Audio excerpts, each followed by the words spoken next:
Today I'm going to be interviewing Cale Herbert. What was it like having Ricky Herbert as a dad when you were growing up? Yeah, it was pretty cool. Obviously, got to get quite heavily involved with football at a young age. It was tough though. It was away from home a lot. It still is now at the moment. But yeah, no, it was cool. It was good. Was everything about football? Yeah, pretty much. Yeah, everything was about football. We own a few race horses together as well, so there's a bit of that. But yeah, 99% of the time it's football. What was it like when he was coaching the All Whites? Yeah, it was pretty cool. I was lucky enough to go to the World Cup with them in 2010, which is an experience that I'll never forget.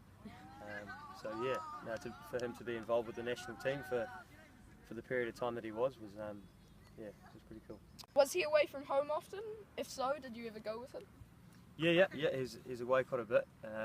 Yeah, like I said, I was lucky enough to go to the World Cup in 2010, and I've been to India. He coached over there in the Super League, so I went there not too long ago actually. So, been on a few trips around the world with him. Was there any pressure on you being his son? Yeah, there was always a little bit of pressure. Obviously, with the last name Herbert, it's been quite a famous name in New Zealand football. So there was pressure there, but pressure's not always a bad thing. Did you always want to play football, or were you drawn to other things? Yeah, no, I was always pretty keen on my football.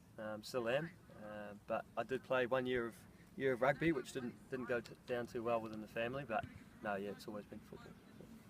Did you get any special training while growing up? No, not a lot.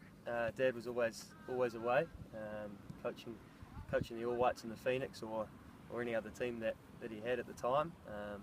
So no, I think probably had 2 or 3 backyard sessions with him, but not a lot. What is the highest level of football that you've played at?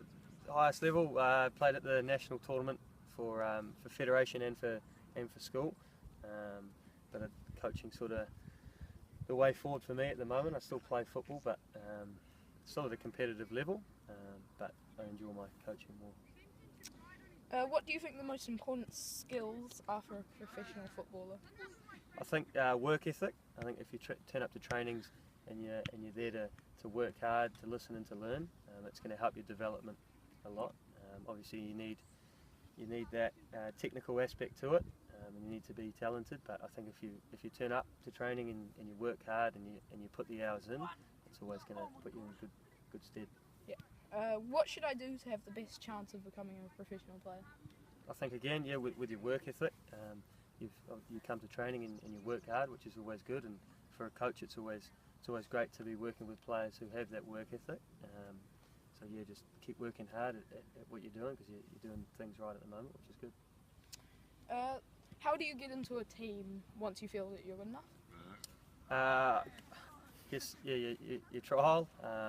You have your trial process, and then if you're lucky enough to get sort of scouted through playing with your club or your federation or your school, there is a little bit of luck to it. But yeah. Do you play for a team now, and what position do you play? Yeah, I'm still playing. I still play for Kapiti Coast United. So I played there for the last 3 years and got promoted last year, so a bit of a tougher year this year. And I play holding midfield. Do you have to be qualified to coach? Yeah, you do. Obviously, you've got your volunteers that coach on a Saturday morning with the young ones, which is great, because football in the country wouldn't work without them. But yeah, if you want to coach it at the highest level, then you need to be qualified. So, what do you do in your spare time? In my spare time, I don't mind a bit of golf, and the odd drink as well with the boys. I've got a girlfriend as well, so get down to the beach as much as possible and make full use of that. Well, thank you. No worries. Thanks, Shane.